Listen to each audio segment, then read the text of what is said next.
The end zone, heading down the home stretch. Happy December, happy Hanukkah, folks. Jason Horwitz, Ian Eagle. We both light the lights here in New York. Randy Cross in Atlanta is joining us on our festivity of lights as well as we get ready for the matchup of the week, and it's certainly the last big test for the New England Patriots. They get the Pittsburgh Steelers at home, and the gauntlet has been laid down, although kind of on a small basis. Anthony Smith coming out and guaranteeing victory, to which Rodney Harrison responded, "Who's that?" Any team that's won a championship and had a magical year, there have been bumps in the road. So this idea that all of a sudden the Patriots are vulnerable, this happens. You don't dominate over the course of an NFL season each and every possession that you play. Randy, if Pittsburgh is using the last 2 weeks as a reason in which to believe, that's great. Mike Tomlin should feel that way, but the reality is the New England Patriots are still the favorite in this matchup and still, in my mind, a very good bet to finish off the season 16-0. Well, seeing as you brought up the word bet, considering that they started 13-point favorites. Now they're 12-point favorites. You don't think that doesn't fire up the Steelers? I mean, they won the Super Bowl two years ago, and this is a team that's still pretty good. And aren't you amused when Anthony Smith says something like that? The first thing that came to my mind was something along the lines of Rodney Harrison. I just figured he lost in a dominoes match to the punter and the kicker, so he had to talk smack.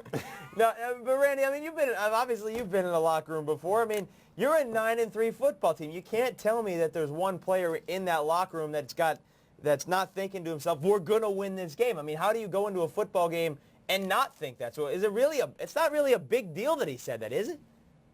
Not really, but it would have been a much bigger deal if it was Alan Faneca or Casey Hampton or Ben Roethlisberger. But then again, they have too much sense to say something like that. That's the thing. Anthony Smith shouldn't have the authority to make that kind of statement right now. Although he did qualify it, and we'll get off of that in a sec. He did qualify it and say, if we don't make the mistakes, because they are an explosive offense. So he did qualify it. So it's not as big of a guarantee as other people have made. Let's get into the actual. You don't need a license to overload your lizard butt with your alligator mouth.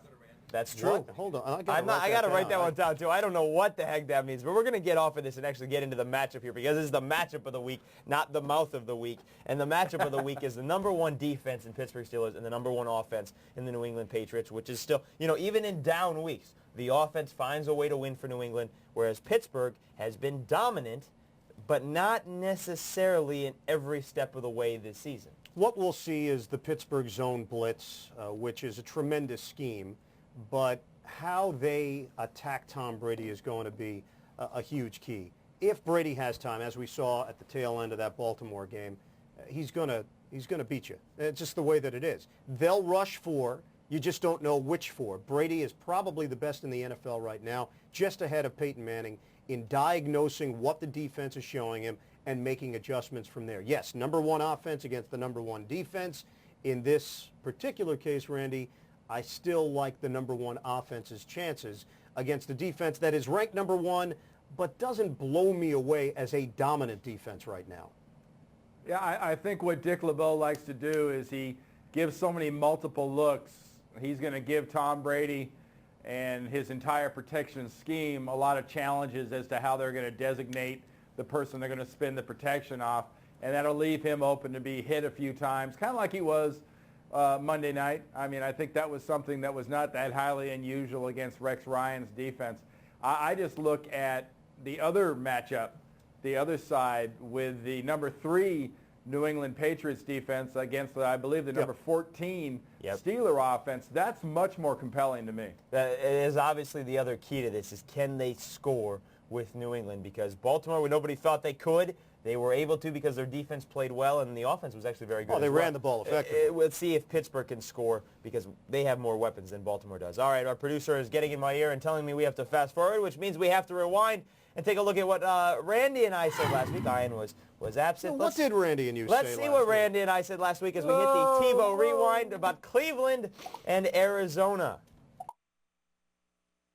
I like the Cleveland Browns. I really do. I think they're for real. And I think they're a team that is going to have a chance to get into the double digits win-wise. And a young team that believes is a dangerous thing when it comes to December and January. I'll take Cleveland as well. But I don't know, Randy, when you and I seem to pick together, it never really works out. So, Went well last week. yeah, that's true. That's true. We'll revisit that next week. You went the other way. No, well, what went for me because I went with Ian, and Ian is leading the way. You're kind of trailing behind here. Maybe this will help you pick up. Yes, I am. Randy, we were dead on. We should never pick without Ian. So I have a question. How do you guys function on a daily basis without me? How do you get up in the morning and actually dress yourselves? I have a picture of you in the kitchen on the refrigerator, so it reminds me to get milk for my That cereal. was a correct pick. That was a correct pick. That should have been a touchdown, not a force out. All right, yeah, that's right. We do not take a loss for that. That's it. We'll call Mike It's Pereira. good. We'll get it all switched. All right, folks, let's move into our picks of this game. Obviously, it's the big game and probably the last roadblock for New England to go into this undefeated season. They are at home. They get Pittsburgh. Randy, I'm going to give you a little reprieve here. We're going to make Ian pick first. Well, the pick is pretty obvious because this team has won 15 in a row. A victory here would make it 16 straight victories for the Patriots. The last team to do that, yes, the Steelers back in 04-05, combining both seasons. Patriots are the pick here. Ben Roethlisberger, he's going to be confused. The New England defense will confuse him. They have that chip on their shoulder the last two games. It's opened their eyes a bit. And if they want perfection, this is probably the final legitimate hurdle that they're going to have to deal with. We'll talk about the Giants later on in the season. They get past this, though, 16-0 is looking like a pretty safe bet. Yeah. Randy, how about you?